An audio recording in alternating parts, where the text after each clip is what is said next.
часа мастер-класса, посвященного баейсовским сетям. Сказал, Баейсовской боящей.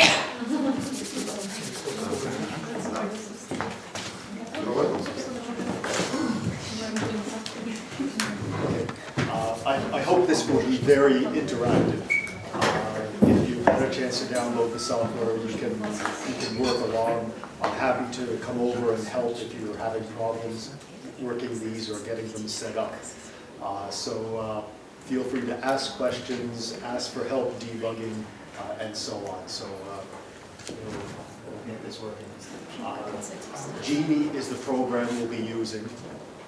I can leave this up for a few more seconds so I let the one download. Hopefully the links have been passed around. It is a great piece of software. The artificial intelligence has been around long enough now that you don't have to be an expert in the mathematics or the algorithms anymore to be able to use these tools. The same way that there are tools for word processing, there are now tools for artificial intelligence algorithms. And this is one of the ones that I enjoy using because it's very visual and it's very easy to use. The Bayesian networks that it helps you build, they're very intuitive because they're visual algorithms. They're graphic algorithms. So I'll start switching. The way I think I'd like to work this is to give everyone maybe a little bit of a background on Bayesian reasoning first, and then we'll go into the algorithm. So once I've defined the terms and the definitions, then hopefully the interface will make a little bit more sense.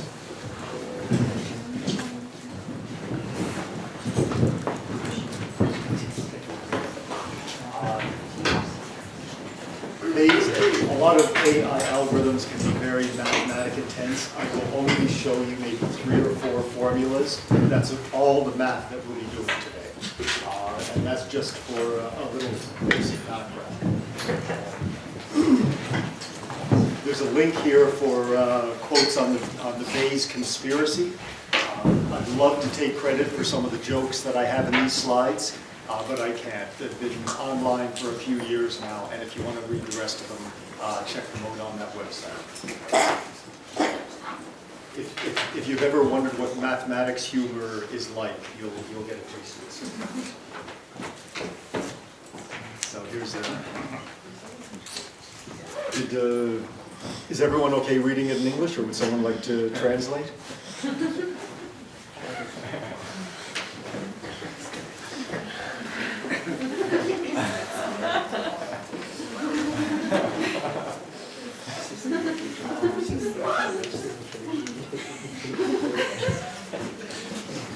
Exactly 9.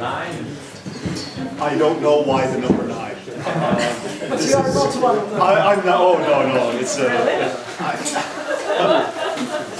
I can give you the prior and posterior probability that I am, but it's in Bayes. That's all you'll ever know.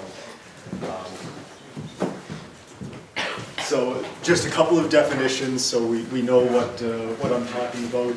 A directed acyclic graph is a visual graphic representation that has direction. That's the directed part, so information flows in one direction but not the other.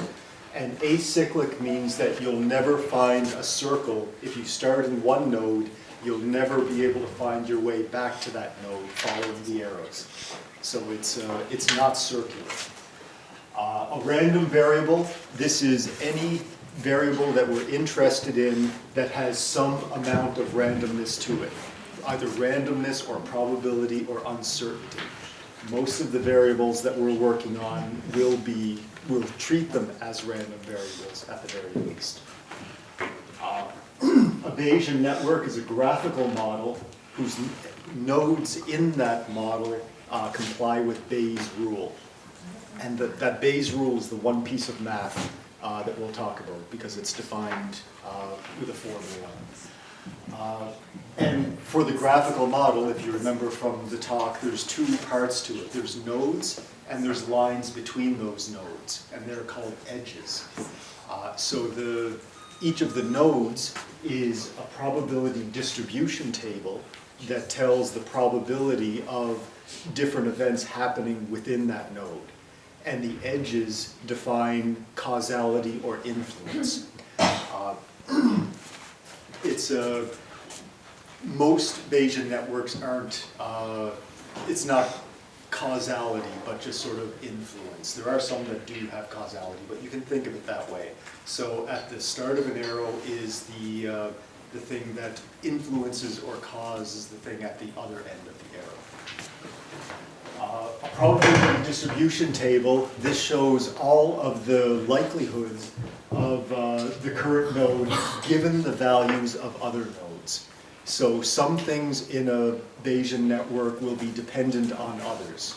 So in the example we gave earlier on today, the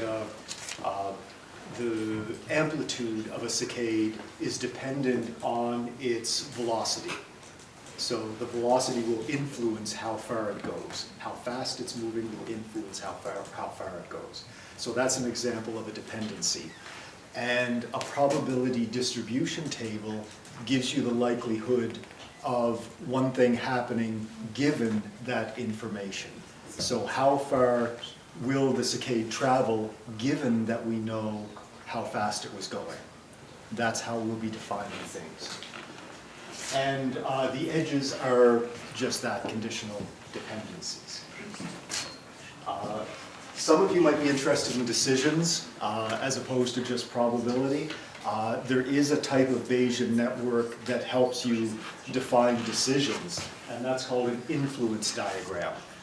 This tool will also help you with those, but I don't think we'll be covering those today. There's also temporal influence, where you can do Bayesian networks, how they change over time, like hidden Markov models. This program can also do with those, but again, that's a little too advanced for what we'll be talking about today. So there's this program that we'll be looking at can handle a lot of advanced Bayesian networks, but we'll just look at the simple ones today. So here's the math. You can totally skip this if you want to. Anybody who wants to sleep for the next 3 minutes, you can put your head down. It won't influence the rest of the talk. So, like I said, everything we're dealing with we will assume they are variables with some sort of random component to them. And Bayes' rule defines any relationship between two of these random variables. So the probability of A and B is equal to the probability of A given B. That little line means given, so there's our dependency.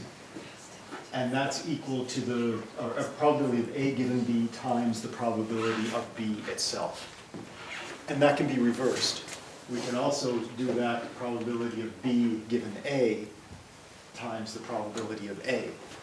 So both of those are equally valid. And because they're equally valid, we can set them equal to each other, which is this one right here. And then if you just solve for probability of A given B, you end up with this formula. And that's all that Bayes' rule is this formula for trying to figure out the probability of A given B if you know the information of the probability of B given A and the individual probabilities of A and B. So that's all Bayes is. And what that allows you to do is, if you know the observation information over here, you can get the inference of the other direction. So, and everything in a Bayesian network is defined either if it's in its own probability, if it's not dependent on anything else, or the probability of itself given its immediate parents. So the prior probabilities. But those prior probabilities, where do we get them? This is the question.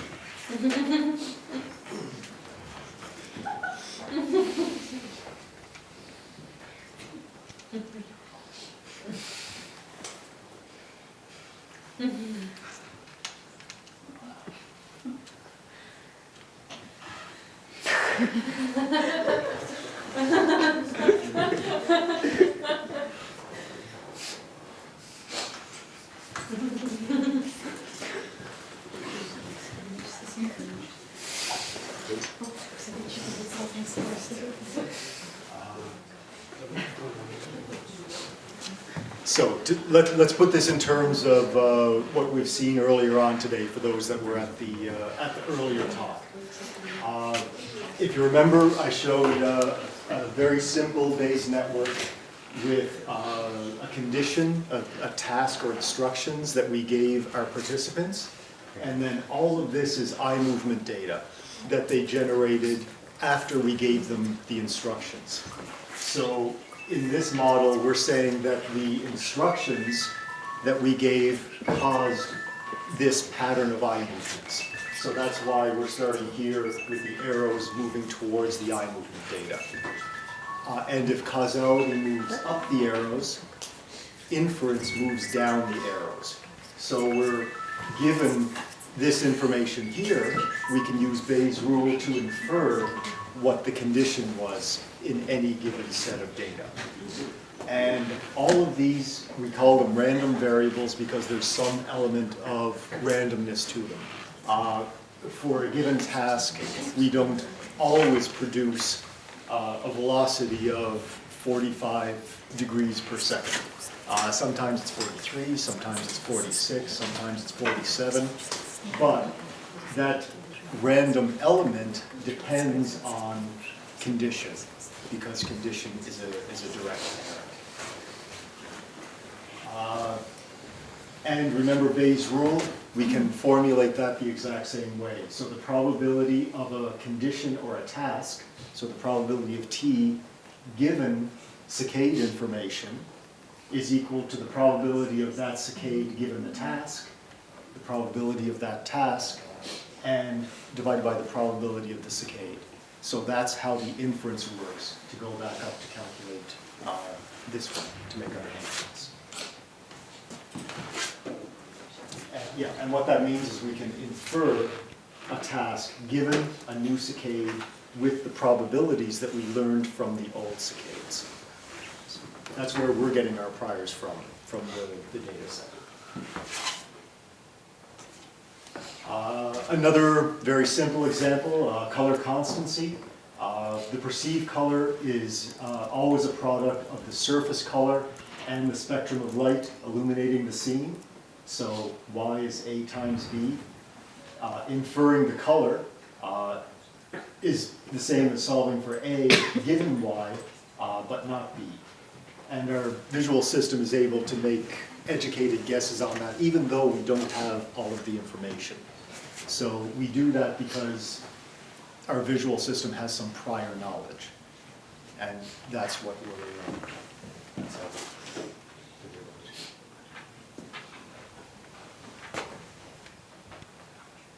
I think this one will make more sense if we look at it in the software program itself. So let's go in. If you see a probability distribution table, it makes more sense than hearing about it. Bayesian, how we get from Bayes' rule to a Bayes model though, a model can be high level or low level neural. This is models in general. Bayesian models tend to be thought of as high level cognitive models because they don't model the way that neurons work. They don't model the way that the mechanisms of the brain work. But they do place sort of limits on those mechanisms. They help us understand the limits of those mechanisms. One of my favorite quotes is, the best model of a cat is another cat, or better yet, the same cat. Which is true. You're not going to find a better model of a cat than another cat. But that doesn't help us understand how the cat works. You have to simplify a little bit in order to understand how it works. And that's what the Bayes rule, Bayes model is doing. It's simplifying the processes so we can understand how they're put together. And I think we have some, we've already covered the probabilities.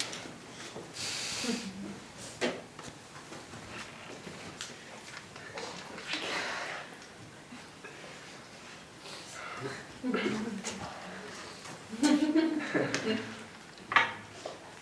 we going to get closer to Bаейсовскому? One step at a time. I don't guarantee anything. You're taking the first steps on a long journey. Okay. Let's get to the fun stuff now.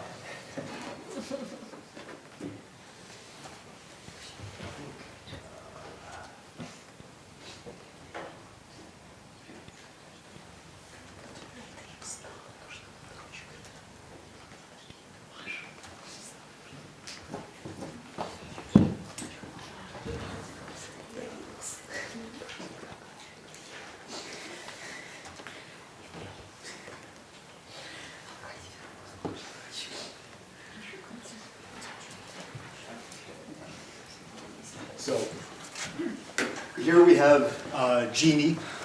Those of you that downloaded it may notice, may have noticed there's two programs that you can download from that site. One they call Genie, and the other they call Smile. Very happy people at this company. But Genie is the graphic user interface that allows you to build very nice graphic models and base models with a visual interface, drag and drop, save them, load them, train them, and so on. But for those of you that know a little bit of programming and want to try to incorporate these into your own code, that's where Smile comes in. And Smile is a C++ and Java, actually, code for the way that you can include the models that you create here into your own code.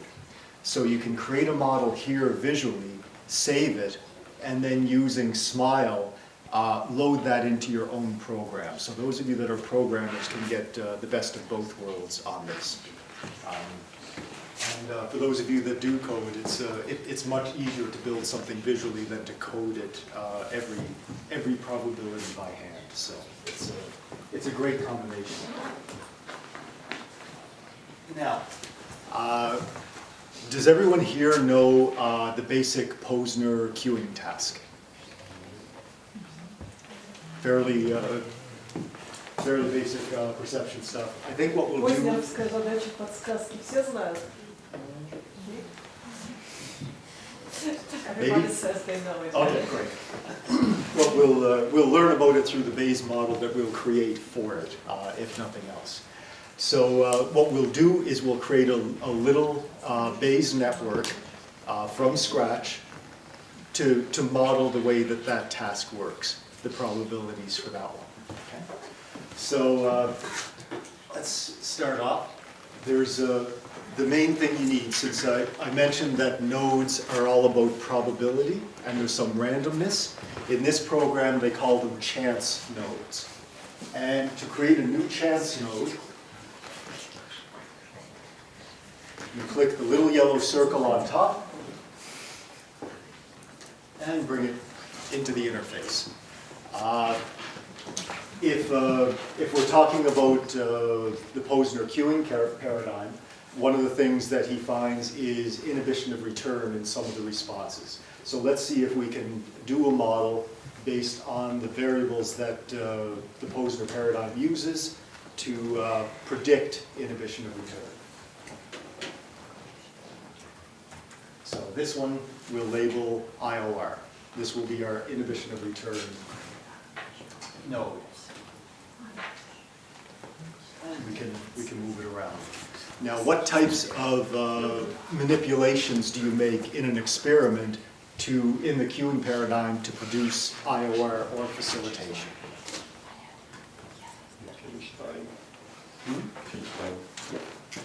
So, because I'm a very slow typer, I will just call that CTOA, Q target onset asynchrony. And what's the other thing that we manipulate in the experiment? Informatives. The location, whether it's informative, whether it's valid or invalid. So let's call this validity.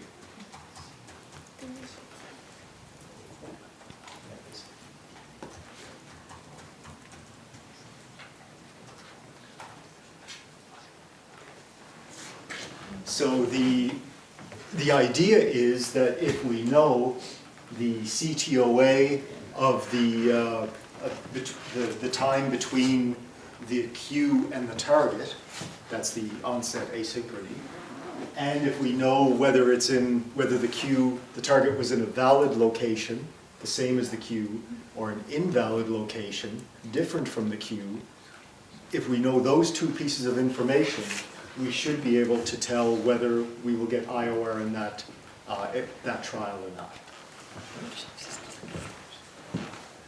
Now, the other thing that a simple Bayes model needs is edges. So we need to connect these nodes, these chance nodes. Which way do you think the arrows go?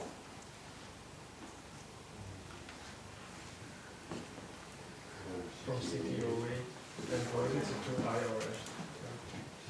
So CTOA down to IOR.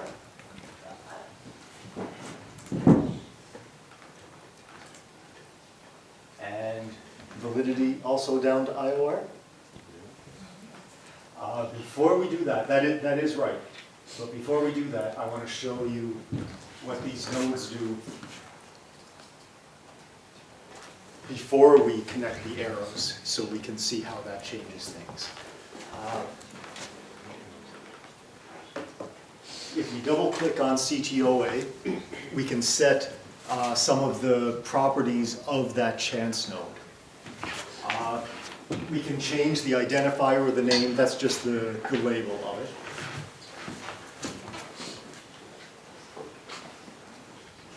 The interesting part is in definition. So if you click on the second tab, you see two different states for CTOA and two different probabilities for CTOA. These are the prior probabilities. These are how often these things happen in nature, just by observation or prior knowledge. We can come up with better names than state 1 or state 0. And for CTOAs, they typically are either short or long. So either a short time between the queue and the target, or a long time between the queue and the target.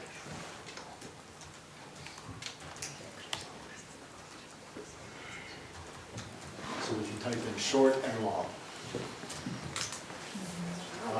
Right now, we've got a 50-50 probability of the CTOA being short and long. Let's leave it at that for now. We'll have a balanced design to start with, but we can see later on what happens if we change that. Validity, we can do the same thing. We open up validity and go into definition.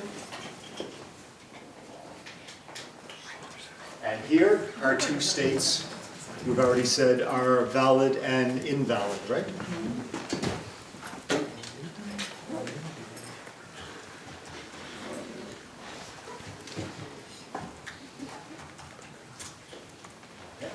And again, we'll leave the probabilities at 50-50, just to start off with. How's everyone doing that's playing along at home? Any problems? Need any help? Okay. So, good so far. There are ways that we can view the data to see what's going on inside this network. One of the ways is changing the visualization to a bar graph to actually see the probabilities inside. If you right-click on any node and view as bar chart, we can see the different states inside that node, and no probabilities right now, but that's because we need to update the network. And we update the network with that little lightning bolt at the top. So if we click that, there we are. So now we can see what the probabilities of validity are, and it's 50-50. So neither one is more likely than the other to start with.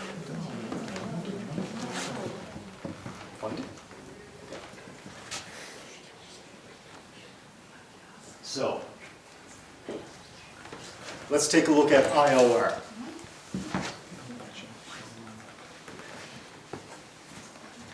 Again, we have two states set up, and we will go with IOR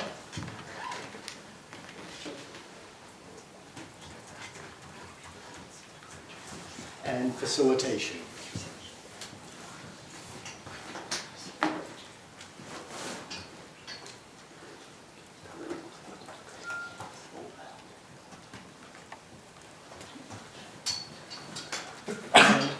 At the moment, it only has two probabilities in our probability distribution table, and that's because it has no parents. It's not dependent on any other variable yet.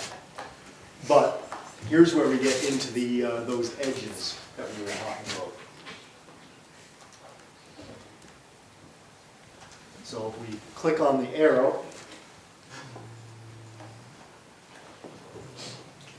and drag and connect the two, now IOR has one conditional dependency. It's dependent on CTOA. And you can take a look at the probability table again.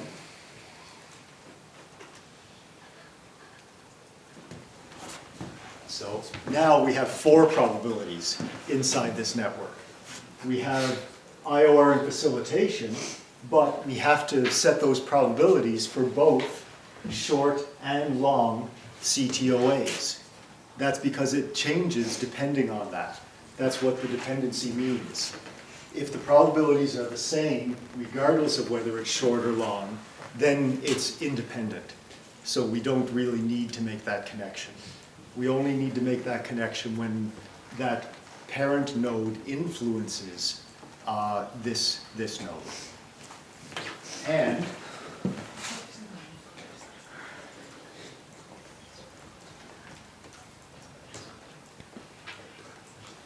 since we're saying it depends on both, if we connect a node into both of those, from both of those,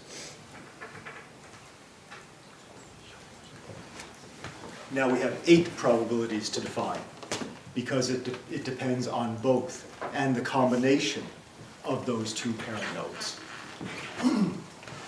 Now this is one of the reasons why we have Bayesian networks in the first place.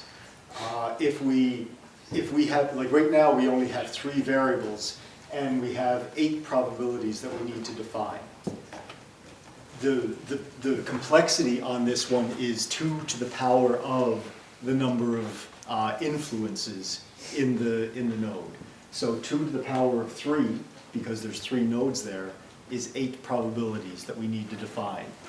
If we were making a Bayesian network with 500 variables, and they were all dependent on each other, that would be 2 to the 500 probabilities that we would have to type in. That's a lot of typing. What Bayesian networks allow you to do is say that some of those 500 variables are dependent and others aren't. And because of Bayes' rule, we only have to specify the probability distribution table for the current node given variables that it is directly dependent on. So only its direct parents. If we had something that influenced IOR, so something influences IOR and IOR influences, the other way, something influences CTOA and CTOA influences IOR, that first one, the grandparent of IOR, we don't need to put the probabilities for that in here. It's only its direct parents. So that really simplifies the number of probabilities that you have to type in. And reducing this table here also reduces the amount of work the computer has to do for inference, for all of the AI algorithms that it uses to try solve these networks. So it really simplifies the problem, and that's the big strength of Bayesian networks. Okay. Does that make sense? Great. Questions so far? Great. We've just covered the basics of Bayes probability, Bayesian networks. So if that's clear so far, we're doing great. So now we do still have to type in all the probabilities for these 8 nodes. And we're saying that they're dependent, so it will depend on both of these. We can tackle them 2 at a time. With the columns here, they always have to add up to 1. So the total number of nodes in this always have to add up to 100% probability. If there's 2 categories, then we add it in. If we have 2 categories plus a whole bunch of other ones that we don't really know the number of or the values of, can you think of a way that we can do it so they still add up to 1? Let's say we know that most of them are IOR and facilitation, but there's some number of possibilities that we really don't know what they are or how many they are.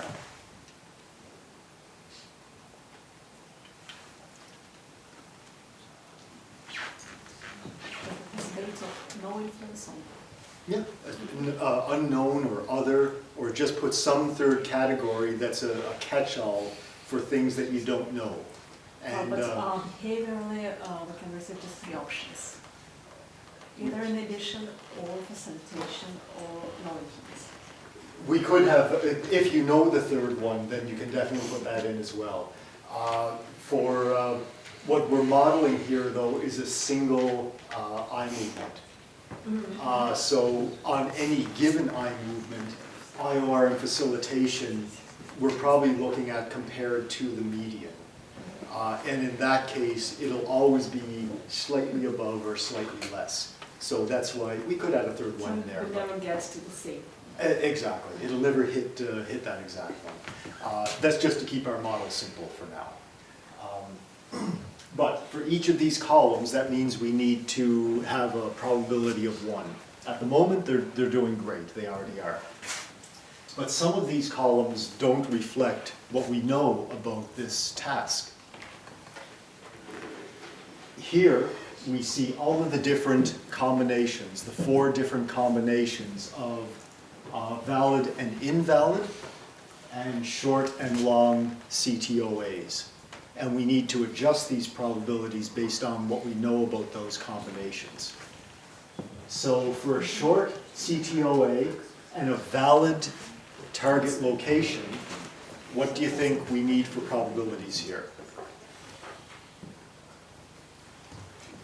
So the target shows up immediately after the cube, and it's in the same location as the cube.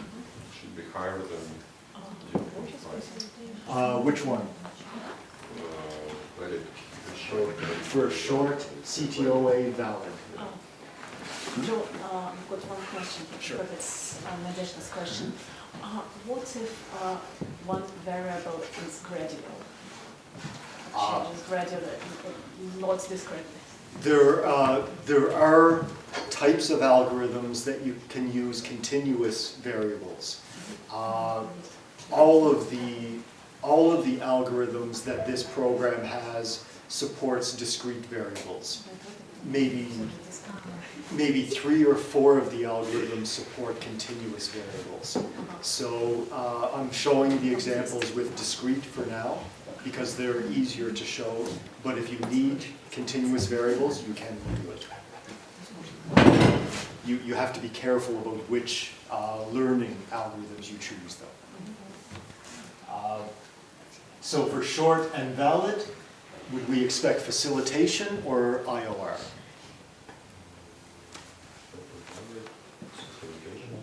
Facilitation, right?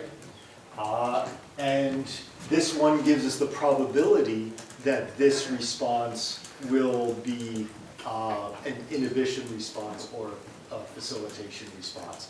It can be 100% if you want.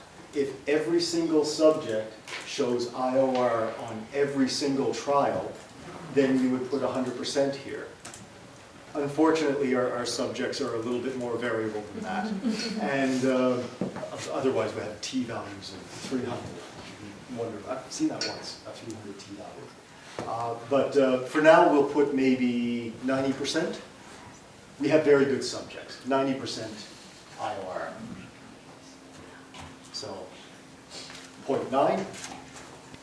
Notice our column no longer adds up to 100%, and we get a little warning message. So that tells us that we need to adjust something.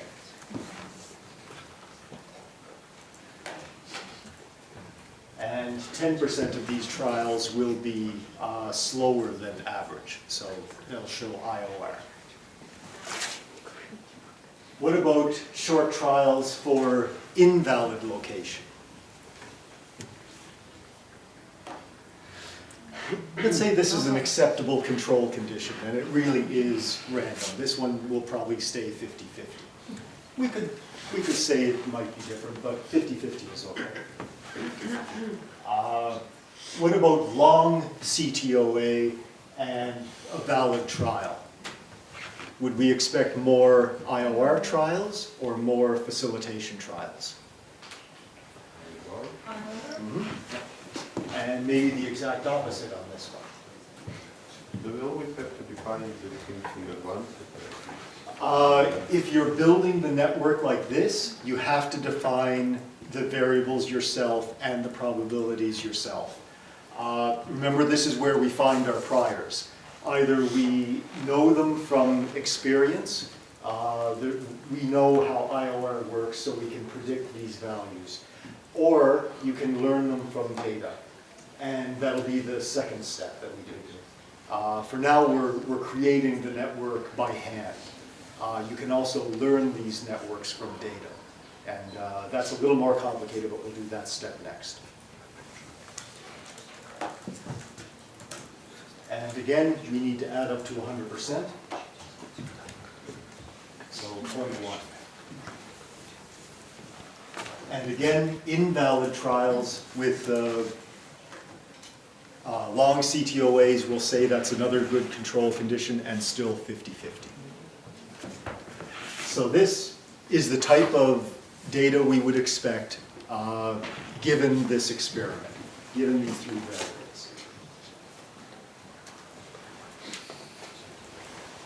And again, we can look at the probabilities. View as bar chart. And once again, we need to update the file because we've changed the probabilities. And 50-50. Well, we just changed a bunch of probabilities in that node, didn't we? Why is it still showing 50-50? Two conditions manipulate each other. Yep. Because our CTOA and validity are equally likely to have one or the other. So what this is showing us right now is, on average, across all of our trials, what would we expect? So across all of the trials, we would expect half of them to show inhibition of return and half of them to show facilitation, because that's the way we set up our CTOA and validity. Luckily, this also has a way that we can take a look at a single trial, and that's called setting evidence. So for any of the variables, any of the nodes in this program, we can say, okay, for this particular instance, I know what the value is. Instead of saying it's 50% likely, I know for a fact that the CTOA on this trial is long, and then we can see what happens. So we can do that. You can also hover over that little check mark to see what the probabilities are in another node. But if we double click on this, right click. If you right click on that little arrow, you can check the node value, or you can choose set evidence. And for set evidence, we can set it as either long or short. So let's say we set it as short. Now the little box says evidence short, so we know what this node means. We update again. This time, our probabilities update. 30% of the time, we're going to get IOR. 70% of the time, we're going to get facilitation. Can anybody tell me why? Because of the second model? Right, our validity is still 50-50. Half of our trials are valid, half of our trials are invalid. But we're always looking at, what did we say, short? But we're always looking at short CTOAs. So for that, we're not, since we don't have long CTOAs, the chance of getting IOR is very unlikely. But we can go even further. If you're in one of these bar chart nodes, you don't have to use that box to set evidence. You can click on the value that you want. So we click on valid, and that's, or double click, thank you. And now we've set the evidence for this one as well. You can see valid is set to 100%.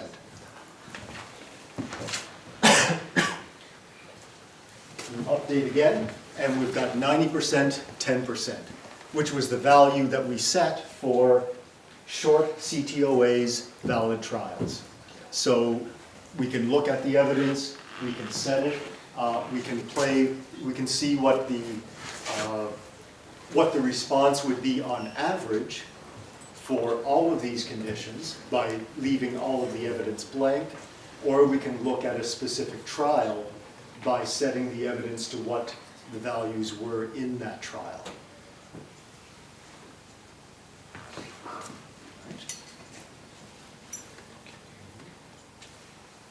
What else should we do with this? Generate data. Generate data. That one is a little bit beyond a quick.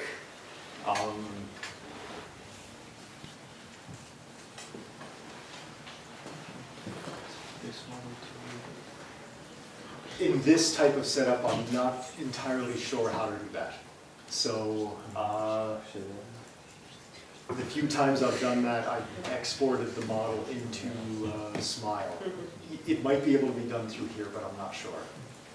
You're right, though, that this is a generative model, but I haven't played with that from the interface yet. So, yeah. Well, let's save the model for starters. So if we want to use this later on, we can save this.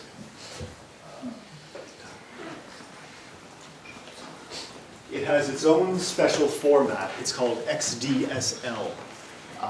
And it'll save all of this information, the probability distribution table, all of the edge networks, all of the nodes. And if you save it this way, you can also import it into your own code with Smile as well, or load it in later on.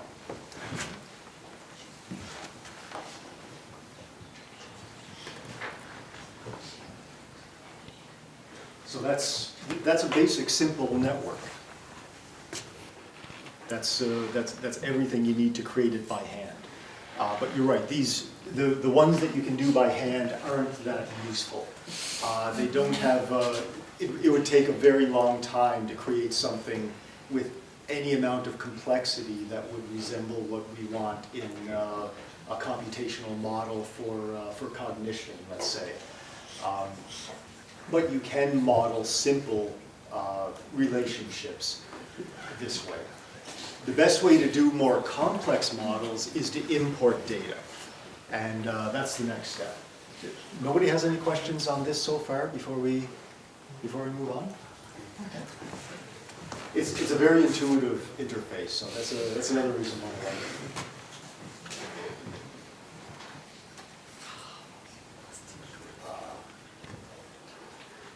And you can have multiple networks open at any given time as well. The off to the side here, it's showing everything that we have for network 1, all of the nodes, and so on.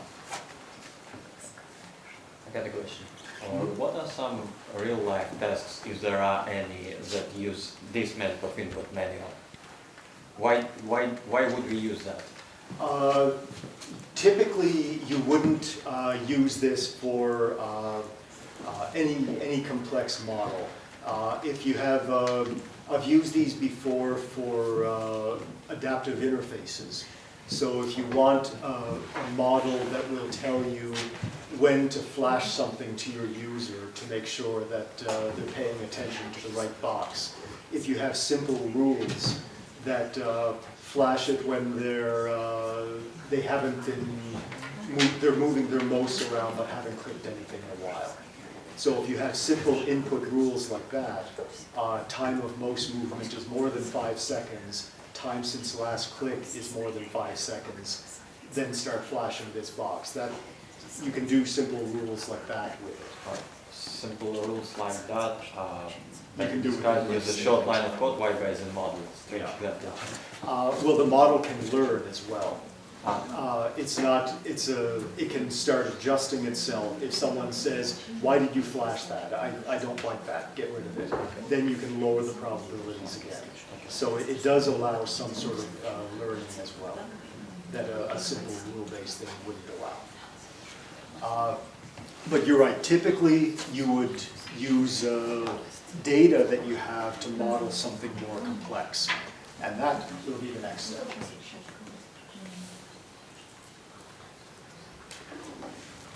There's an option on the menu called Open Data File, and that's what we'll be doing. I didn't upload this data file earlier, and I apologize for that, but hopefully you just got the email sent around to load it up. It's on the website. Yeah, it is on the website, okay. dd.txt. This is an actual data file from a displacement discrimination experiment that we ran in my lab using eye movements to I'll open up the data. And we get a full spreadsheet of data with labels for each column. We have information on the current subject, the trial number, the saccadic onset, that's in milliseconds. We have basically what this experiment did. We had a participant look at a location on the screen and make an eye movement to an object. And in mid-eye movement, so that they start moving their eyes, while their eyes are in motion, we shift the object up or down. And we ask them, after they land their eyes, whether they believe that the object moved up or down. Now this is something that people are typically very bad at. Saccadic suppression tells us that we mostly are unaware of movement that happens in mid-saccade. But there are things that we can do to improve that. Doyle found a blanking effect that if you remove the object in mid-eye movement, but then wait a little bit until after the eye lands before you put it up, then you're actually much better again at this. So the spatial distance is still the same, but with that non-informative temporal delay, you're actually much better again. So that is the gap column. So a gap of 0 means that we move it right away. A gap of 100 means we remove it, wait 100 milliseconds, and then put it up again. Other things, we changed what sometimes we had a different object appeared at the end of the eye movement as opposed to the one that was there before the eye movement, and so on. So we had a number of experiment variables there. And what we were measuring was the accuracy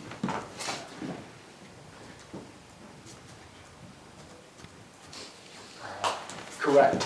So whether they correctly guessed if it was moved up or whether it moved down based on these experiment manipulations. So we have a lot of experiment manipulations, whether we change the image, where there was a gap effect.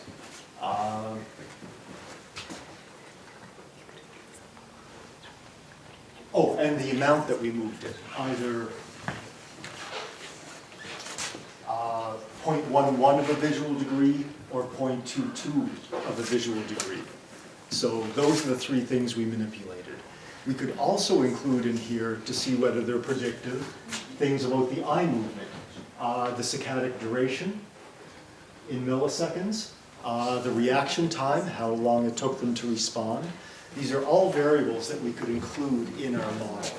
And every column, according to Gini, is potentially a new variable. And the way we do that, we import each of these columns into Gini.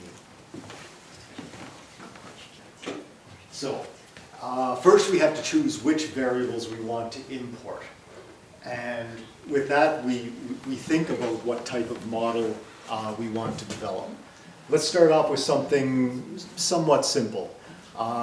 We want to be able to predict whether the participant was able to correctly guess the direction or not. So, correct is the column that we want to predict. Let's think of this like a classification task, like we saw earlier on today. So given the properties, can we predict whether can we classify those as a correct or an incorrect trial? We'll include our 3 experiment manipulations. So destination code, distance code, sorry. Distance code of 0.11 or 0.22. That'll be one of our variables. Object change, what type of object change there was, and there's 5 different options for that. And also gap effect. So those 3. All of those 3 are discrete variables, so they're very easy to input.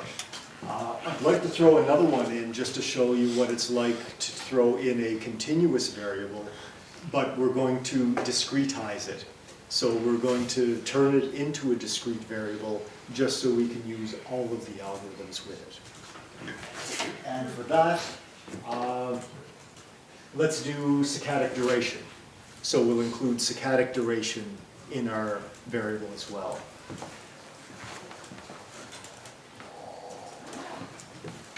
So if we highlight one of the columns, we can turn this continuous variable into a discrete variable using Gini.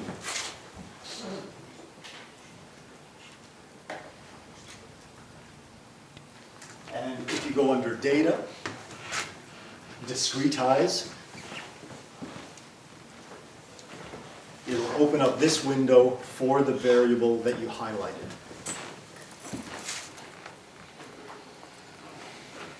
There are different methods of turning this into a discrete variable.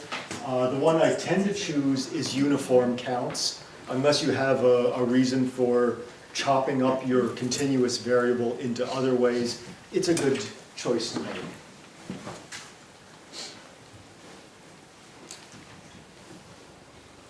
You can choose how many bins you're going to discretize this variable into. I'll stick with 4. And then you click the discretize button. And here we are. So below 13, 13 to 16, 16 to 21, and 21 and up are the different bins that it chose to turn this into a discrete variable. And because we chose equal numbers, it's roughly the same number of observations in each of those bins. All we have to do to confirm this is hit OK. There we are. And now it converted this into a discrete column, a bin with discrete columns.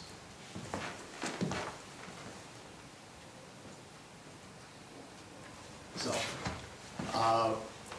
now we have our data. you can save this data overwriting the old data. So if you want to keep these discrete bins, you might want to save the data at this point and make sure you can always open it up again. Do you have another question? So let's create our first very, very simple Bayes model. And one of the simplest Bayes models you can create is called a naive Bayes. It's simple, it's naive. And the assumption that this one makes is that all of your variables are independent of each other. Okay. So all of these things, the destination, the distance code, the gap effect, the duration, none of them are dependent on each other. Sometimes that works, and even when that assumption is incorrect, naive Bayes can often come up with a fairly good solution.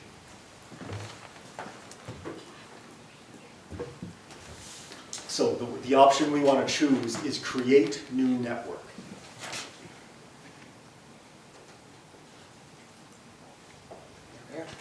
Under data, learn new network.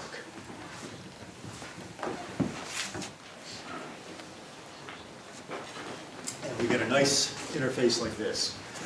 Here we get to choose which variables we want in our network.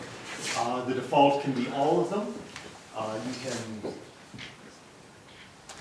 select none and then add one at a time, but every column that we check will become a new random variable in our network.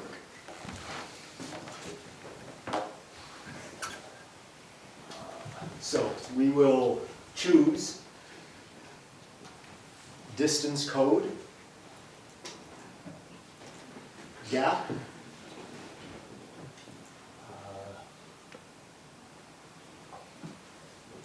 correct, object change, and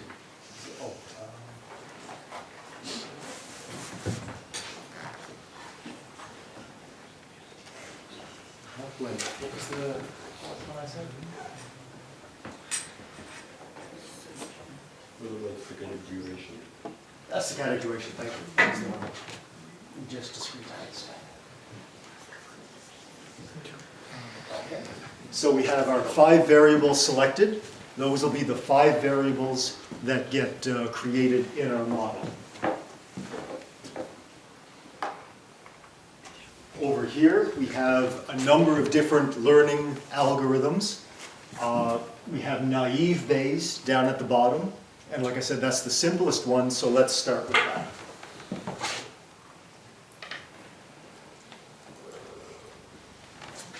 Now, a naive Bayes is a classifier by default, so we have to choose which variable we're going to be trying to predict based on the other variables. And here we said it was our result variable, correct.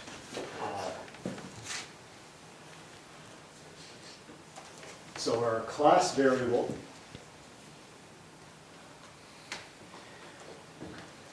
will be correct. So that's the one we're trying to predict using the other variables. You do have some other options for this, like the way you choose priors and so on. But if, unless you have a strong preference, the defaults are usually pretty good on this.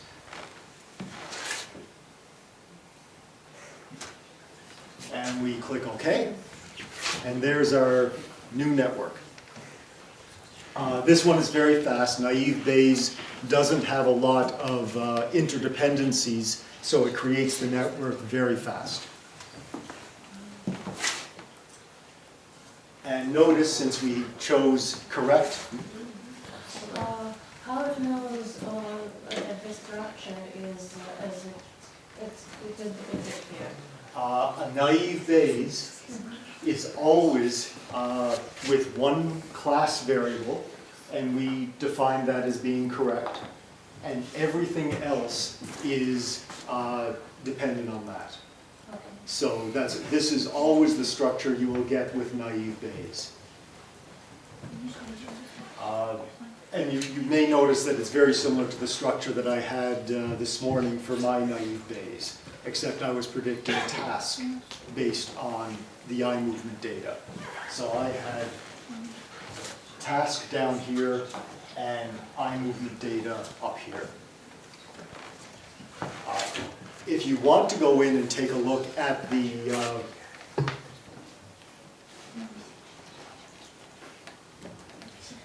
probability distribution table, you can. And this time, the probabilities, the priors are learned from the data. So it's the data that define these, not our own knowledge. So this tends to make a much stronger network and a much more accurate network because they're based on observations.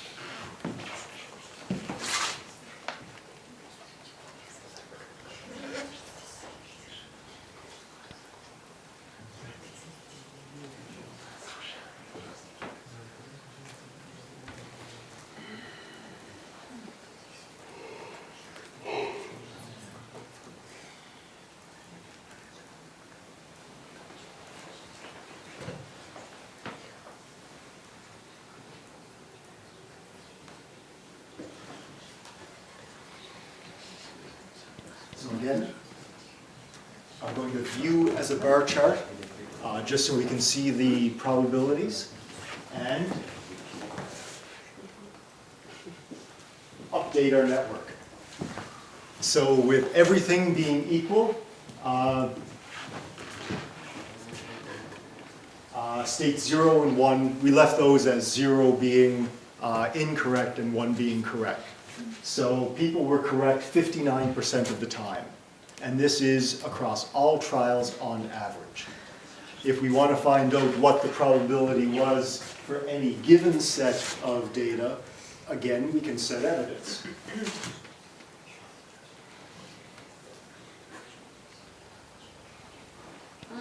So for the 0.22 distance, so that's the larger distance, again, we update. We were up to 63% accuracy. So for the larger distance, people were more accurate. That sounds good. Sounds like a good data set.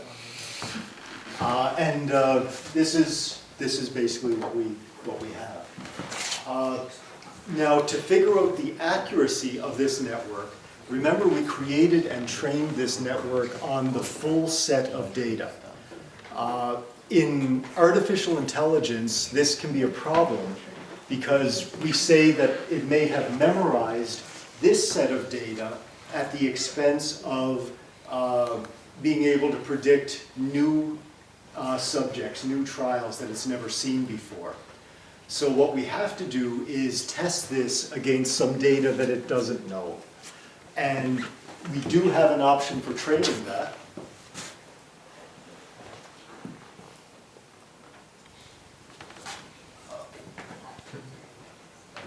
If you go under the learning option and hit validate,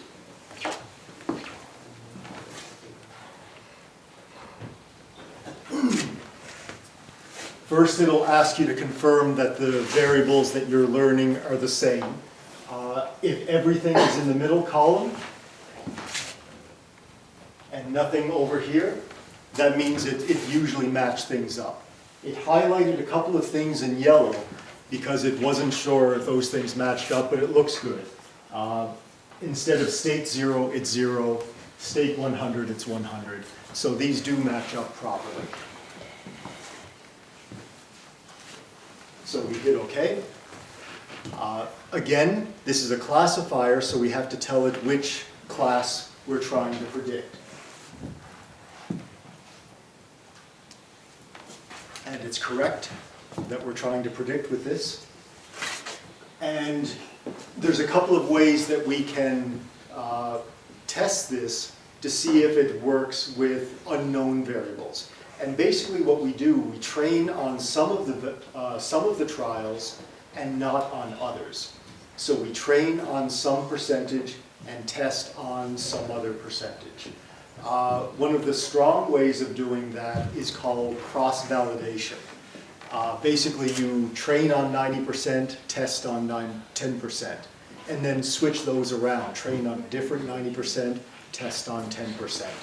and do that with all of the different combinations. And it turns out to be a very strong way of testing on unknown data sets. So we'll select k-fold cross-validation.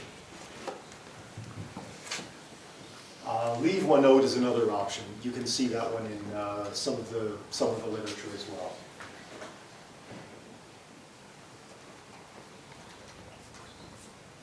I'm going to pick 10-fold cross-validation, just because that's one that people often pick. 10's a good number.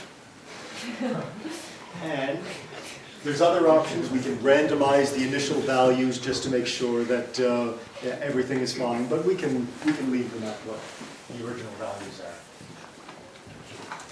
And we hit OK.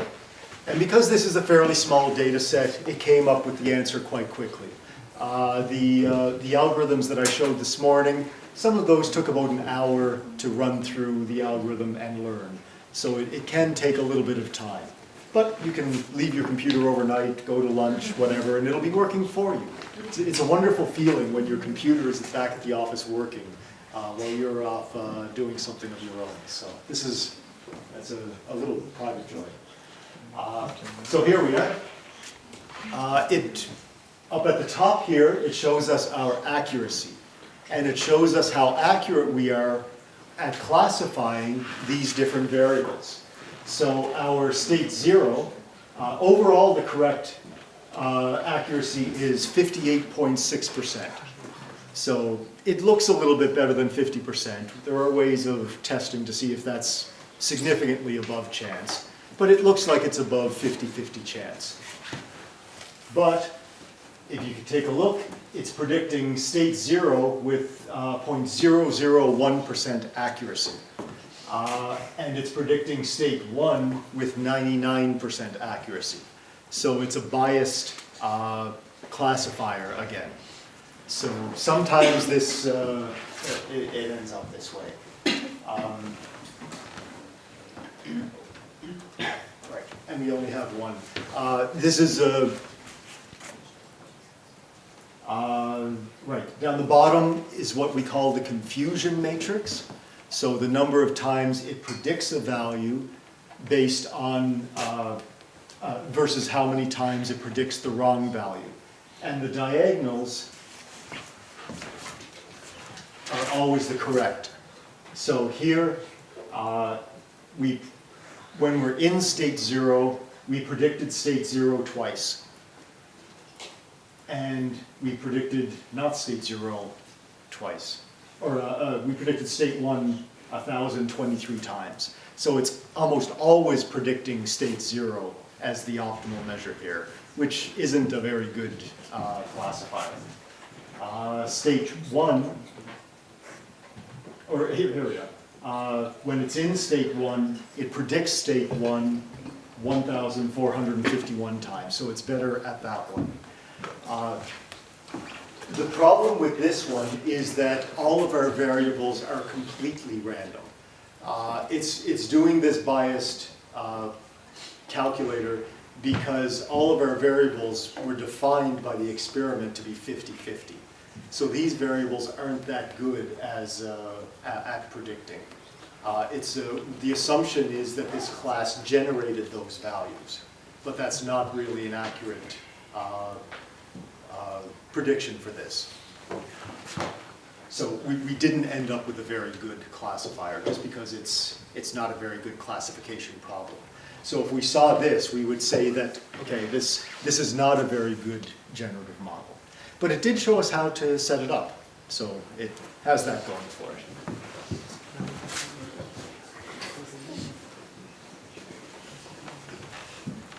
So that's our first example of importing data, choosing our class variable, choosing the variables that predicted, training and learning and testing the algorithm. That was a lot. Still no question. Am I going too fast, or are we all right with this? There are some nice tutorials online that can help you through this a little bit more slowly as well.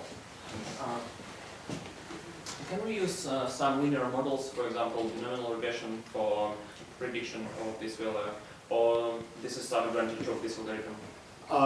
We can only use the prediction models that are incorporated into Genie. Right now, they only have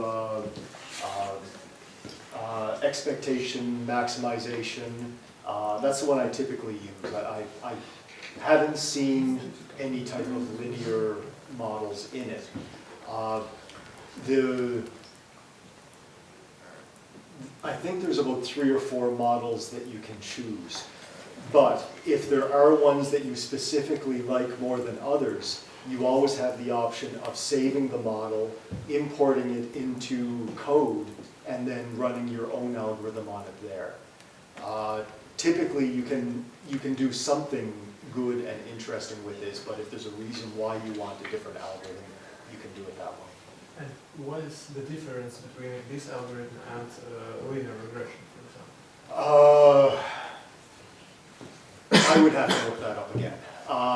The linear regression tends to, the strengths of that they claim are less prone to overfitting, but it only works in cases where the variables are linearly separable. So it tends not to be as strong as more probabilistic generative models. That's in my experience. And the weakness of this, the strength of the linear regression models, that they're less prone to overfitting, can be overcome by doing something like cross-validation. So my preference would always be something like an expectation maximization with a Bayesian model and using cross-validation to get over its weaknesses. Other people may tell you differently, but I wouldn't use them for much of anything. Personal bias though as well. Can you also somehow, for example, if you have different subjects, can you somehow include this intercorrelation? The question was to add subject as a variable into this and to see how that works. We can actually do that we could incorporate it into this model with subject being a direct influence into our correct task. But let's change it up and try a different model and include subject this time.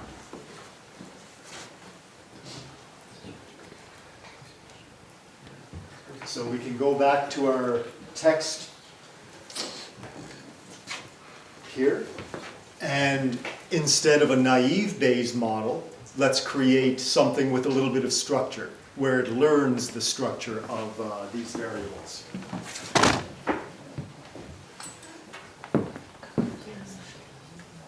How are we doing for time? Before we go, 15 minutes? Okay.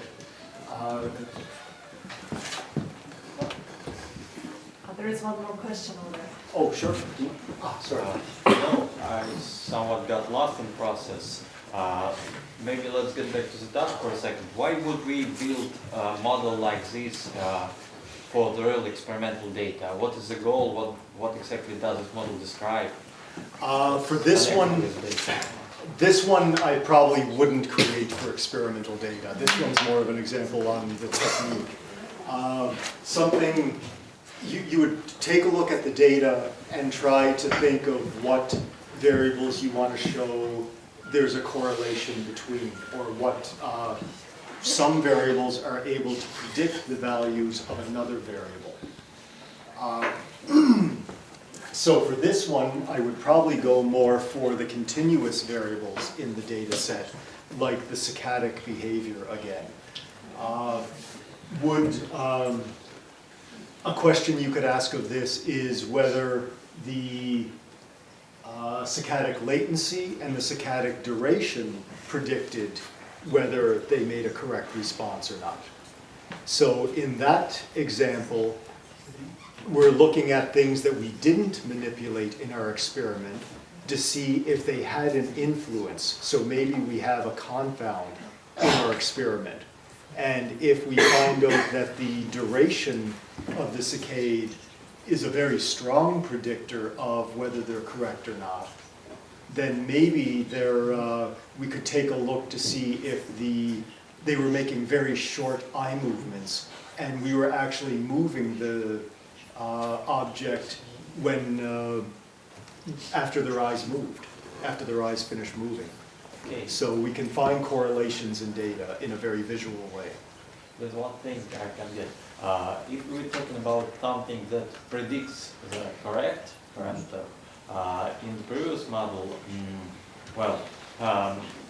correct has arrows outside, like it predicts something. Or am I reading something wrong? The arrow is the direction of the causality. Reverse from the arrows is prediction. So the previous model was meaningless, therefore. Is response, whether it's correct or incorrect, it cannot predict something because it's in the end of the procedure. Yeah. So that was not meaningful model. Right. It was more. It was more okay. just a technique. Let's do one that's maybe a little bit more meaningful then.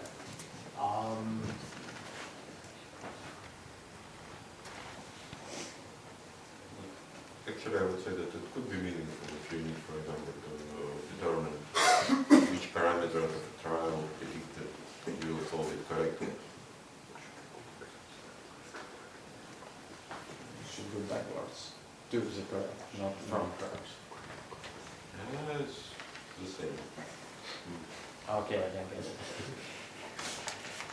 it. For this, I was hoping to choose a simple data set to show how the model is built, but that means it's not really as meaningful as some of the more complex data sets.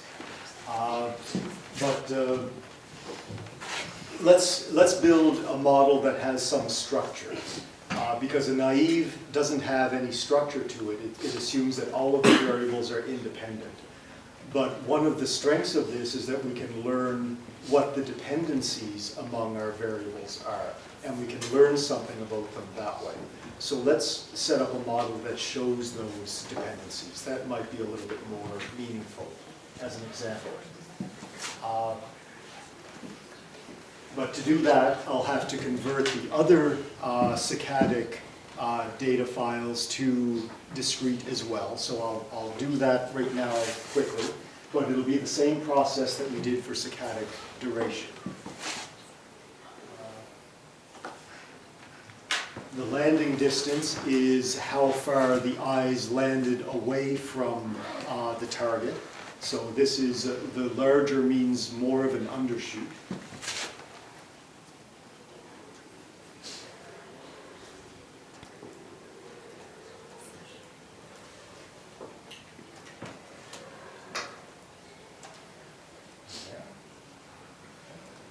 The reaction time, the time between when the signal to move their eyes started and when they moved. How many bits? Joe, why are they negative? Those would be error trials that weren't, or they didn't move their eyes perhaps.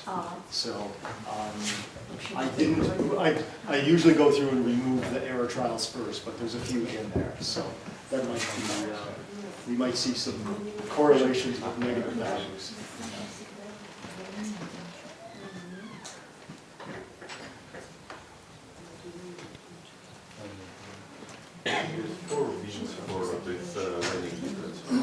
You can, 4 is just the default, but you can choose other numbers if it's more meaningful in the data.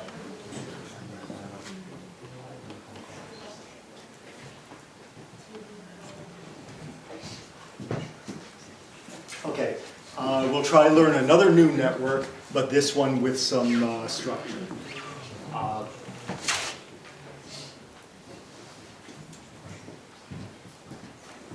Now if we do want another classifier but with structure, we can use what's called an augmented Bayes network. This one right here. because we want something maybe a little more meaningful, let's not use this one and just do a non-classifier, but one that describes what the relationship is between these variables. And that one we'll choose Bayesian search. There's a lot of extra information you can add if you know what some of the variables mean, how they correlate. We'll leave these at the default values for now.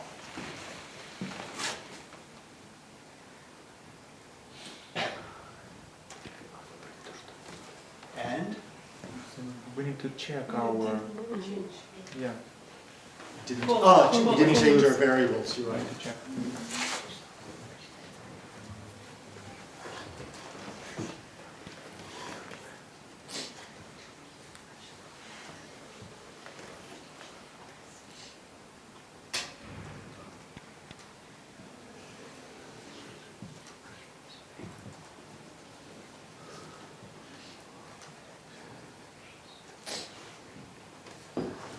And again, we'll add our subject code in as that suggestion. We have saccadic duration, reaction time, and that landing distance. So variables that we might want to know if there's any relationship between these. And whether they change according to subject. So with Bayesian search, we hit OK.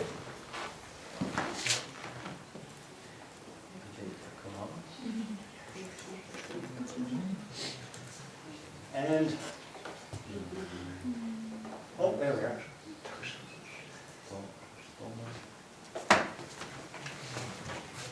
So it looks like it's learning that saccadic duration has a direct influence on the landing distance. That makes sense. How the duration, the amount of time that a saccade is moving, determines how far it goes, because the landing distance is how close it gets to the target. So the longer the eye is in motion, the closer it gets to the target. So it learned a very intuitive relationship there. It also thinks that the saccadic duration influences which subject it is. Might not be entirely accurate, but it learned an association. And then the subject has an influence on the reaction time. So different subjects have different reaction times. So we are learning some structure in our data based on this model. Could it be that I get a different result? Yes, these are statistical learning programs where it, depending on what the random initialization point is, you can end up with slightly different results each time. So here's an example of a structured Bayesian network that gives you some examples. You can also take a look at how strong these edges are. Remember, the edges tell you about dependencies. It can tell you which ones have a bigger influence than others.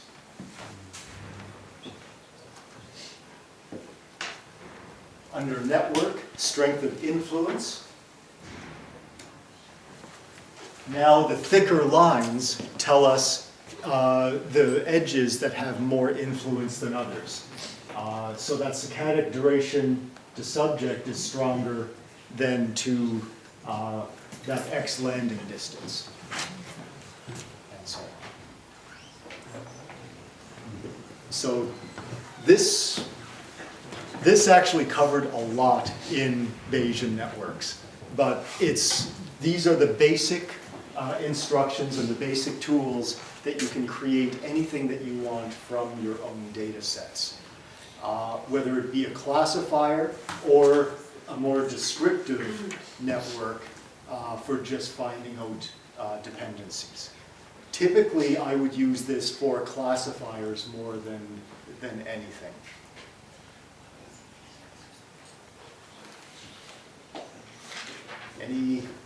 Any final questions or requests?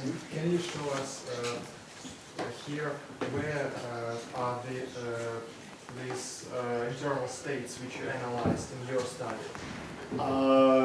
The internal, Internal states which you described earlier today. right, the internal states I did with different software. That was, I used a clustering algorithm. You might be able to, I haven't used this for clustering before, but there might be a Bayesian clustering option. For that I used MATLAB. And where can we find these internal states in this network? You have to, I will open it up.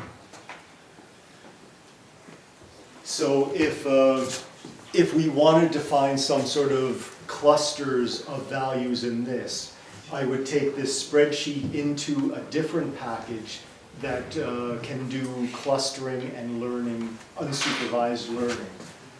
And then I would create another column that showed what those learned clusters are. So if the first trial, I learned that it was probably belongs to cluster 1, it would have an entry for 1. The next one, probably cluster 5, an entry for 5. So bring it to that other program, then bring it back into here with those clusters already learned.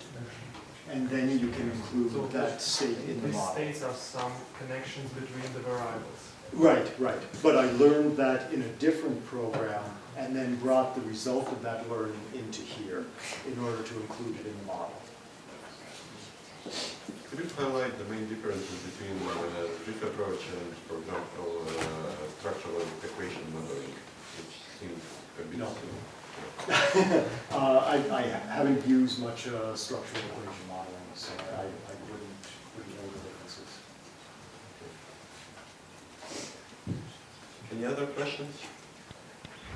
And could you show us how to test one of these models with the real data? For example, with the data for tests, this data. So if we get this data and try to test the model, do we get the brilliant results or no? With the, see what this one? Yeah, just accuracy? for example.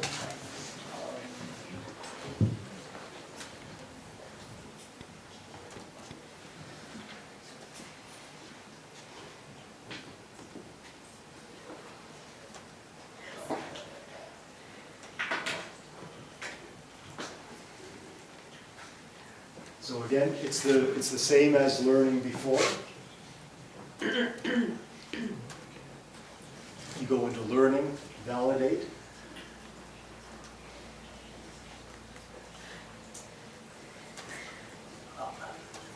Right. The Yeah. learning validate only shows you with Yeah, so classifiers. how could I... Let me see.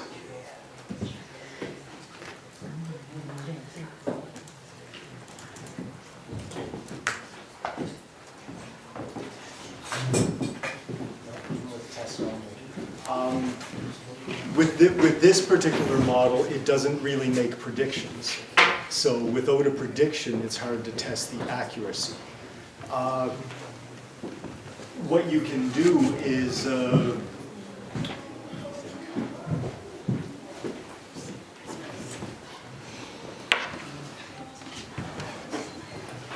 yeah, I'm not sure what accuracy would mean for just a structural model. Okay, so, but we could test the final model with a hidden state.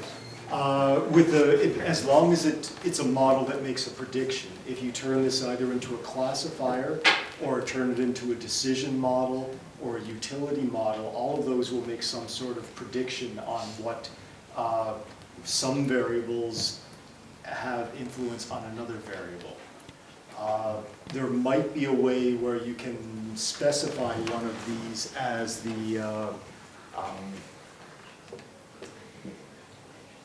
yeah, I suppose if we just choose one of these as the predictor in the validation.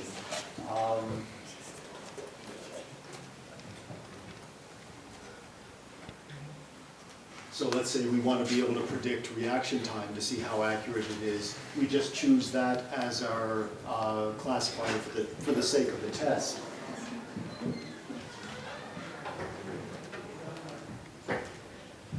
it gives us the accuracy. So as long as you choose something that's being predicted, one of them, it doesn't have to be a classifier to begin with, it'll treat it as a classifier.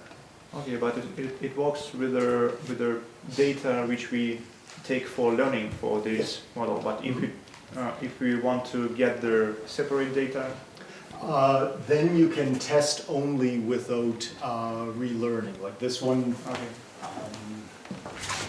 Let's see.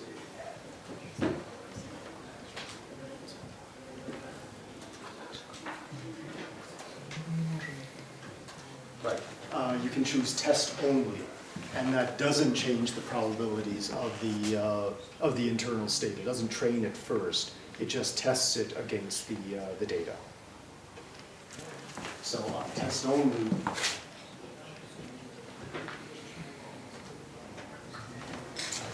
it'll give us the values without changing what we learned from that previous data set. Okay. Okay, so I guess we're out of time, so now we'll be a break, coffee break. You can again ask Joe anything during that time and later. Let me have some coffee before. Yeah. So thanks a lot, yeah. That was a lot to take in, so thank you for your attention.